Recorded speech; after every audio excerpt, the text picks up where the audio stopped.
Hi, and welcome back to Football Made Simple.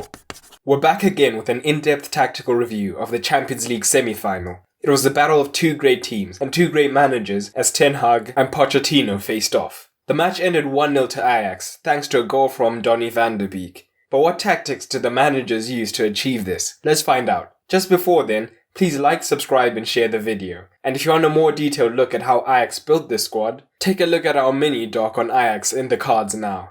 Anyway, let's start with the lineups. Pochettino lined up initially with a back three of Vertonghen, Sanchez and Alderweireld, whilst Trippier and Danny Rose flanked them. The midfield consisted of Wanyama, Eriksen and Dele Alli, with Lucas Moura and Llorente leading the charge.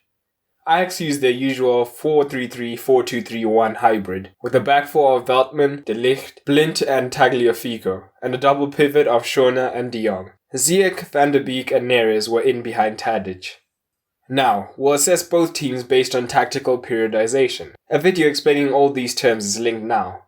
We'll start off with Spurs and how they looked to attack.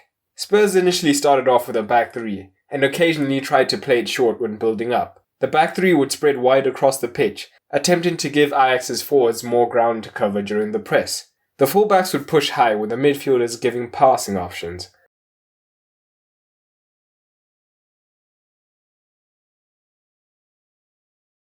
However, using this shape they did not have much success, as Ajax's front three and midfield pressed intelligently.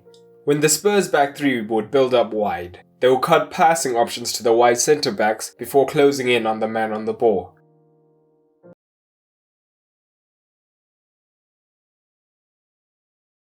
If the Spurs centre-backs were close to each other, Ajax would use a more direct press, an almost man-to-man press, to win the ball back high up and go into the quick attacking transition. Pochettino soon realized that this was not working, and shifted to a back four for more numbers and vertical depth when building up, whilst adding numbers to the midfield.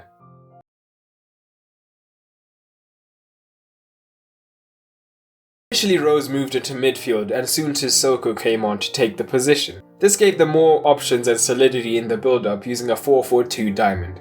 However, Ajax's press was still effective. Pochettino decided to play over the press through aerial passes to Llorente to flick on to Lucas Moura. This worked as Ajax used midfield and forwards to press, but Llorente and Moura maintained their depth, leaving space between Ajax's midfield and defence for Moura to play in or for Llorente to lay back onto the on-running midfielders. Flick-ons from Llorente brought on more success as the match went on.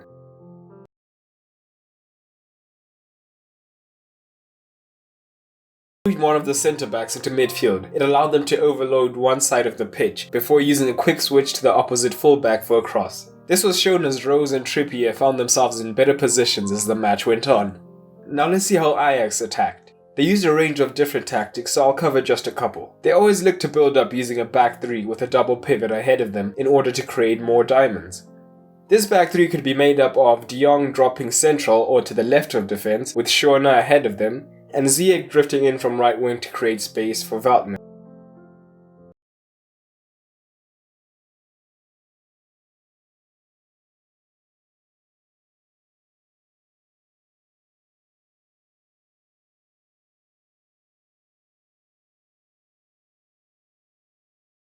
Moving forward from there, Tadic was instrumental with his off-the-ball movement. He would often drop deeper, drawing a centre-back out of position, which would then allow runs made by Donny van de Beek and the wingers to choose whether to run in behind as well or go central.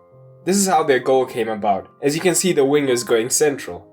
Tadic then makes a slight movement deeper, drawing the attention of the defenders. This allowed Van de Beek to make a run beyond them and score the goal. Ajax were also not afraid of going longer. When they played long, their defenders stayed deep, allowing the midfield and attackers to aggressively get numbers around the ball for the second ball.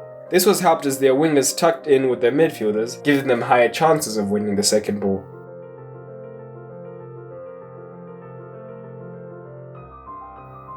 If the fullbacks were drawn towards the ball, however, it opened up counter-attack options for Spurs to attempt flick-ons to Lucas Moura behind the fullbacks. This led to a couple of half chances for Moura, but in the end, Ajax were able to hold out for the victory. They'll go into their KNVB Cup final this weekend full of confidence, before the second leg, which we'll be analysing on this channel as well. If you want to know more about Ajax before then, don't forget to check out our mini doc in the cards.